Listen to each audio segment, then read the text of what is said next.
റഷ്യയുമായുള്ള വ്യാപാര ബന്ധത്തിന്റെ പേരിൽ ഇന്ത്യൻ കമ്പനിക്ക് ജപ്പാൻ വിലക്ക് ഏർപ്പെടുത്താൻ ഒരുങ്ങുന്നുവെന്നാണ് റിപ്പോർട്ടുകൾ. 1908 പൊഖ്റാൻ ആണവ പരീക്ഷണത്തിന് ശേഷം ഇതാദ്യമായാണ് ജപ്പാൻ ഇന്ത്യക്കെതിരെ ശക്തമായ നടപടിക്കൊരുങ്ങുന്നത്. ഇന്ത്യക്ക് പുറമെ ചൈന, UAE, ഉസ്ബെക്കിസ്ഥാൻ തുടങ്ങിയ രാജ്യങ്ങളിലെ കമ്പനികളും ജപ്പാന്റെ പട്ടികയിലുണ്ട്.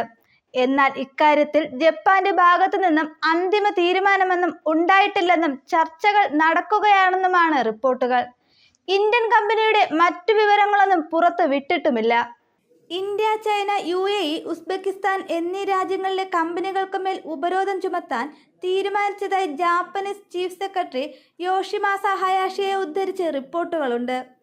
ഈ കമ്പനികൾ സൈനികേതര ആവശ്യങ്ങൾക്കെന്ന പേരിൽ ഇറക്കുമതി ചെയ്യുന്ന സാധനങ്ങൾ റഷ്യ സൈനിക ആവശ്യങ്ങൾക്ക് ഉപയോഗിക്കുന്നതായി കണ്ടെത്തിയതിനെ തുടർന്നാണ് നടപടിയെന്നും റിപ്പോർട്ടിൽ തുടരുന്നു. അതേസമയം ഇന്ത്യൻ കമ്പനികൾക്കുമേൽ ജപ്പാൻ ഉപരോധം ഏർപ്പെടുത്തുന്നത് ഇരു രാജ്യങ്ങളും തമ്മിലുള്ള നയതന്ത്ര ബന്ധത്തെ സാരമായി ബാധിക്കും.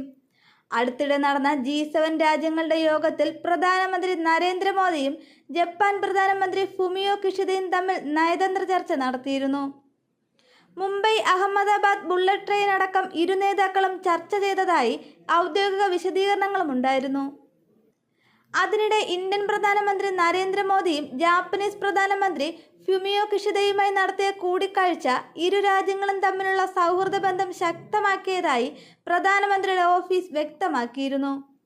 ഇൻഡോ പസഫിക് മേഖലയിലെ സമാധാനത്തിനും സുരക്ഷയ്ക്കും ഇന്ത്യയും ജപ്പാനും തമ്മിലുള്ള ശക്തമായ സൗഹൃദം സുപ്രധാനമായും അനിവാര്യമാണെന്നാണ് നരേന്ദ്രമോദി തന്റെ സമൂഹ മാധ്യമ പോസ്റ്റിൽ പങ്കുവെക്കുകയും ചെയ്തതാണ്. ചൈനയുടെ ആക്രമണാത്മക പെരുമാറ്റത്തിനും അതിന്റെ സ്വാധീനം വിപുലീകരിക്കാനുമുള്ള ശ്രമങ്ങൾക്കുമിടയിൽ ഇന്ത്യ ജപ്പാൻ സൗഹൃദത്തിന് വലിയ മാനദണ്ഡങ്ങൾ ഉള്ളതായി വിദേശകാര്യ മന്ത്രാലയം പുറത്തിറക്കിയ പ്രസ്താവനയിൽ സൂചിപ്പിക്കുന്നു.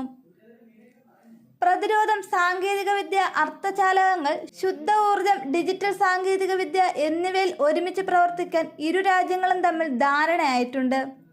അടിസ്ഥാന സൗകര്യങ്ങളിലും സാംസ്കാരിക ബന്ധങ്ങളിലും ബന്ധം മെച്ചപ്പെടുത്താനും ഇന്ത്യയും ജപ്പാനും പരസ്പരം ആഗ്രഹിക്കുന്നു എന്നും വിദേശകാര്യ മന്ത്രാലയം വ്യക്തമാക്കിയതിനെ തുടർന്നാണ് പുതിയ വാർത്തകൾ പുറത്തുവരുന്നത്.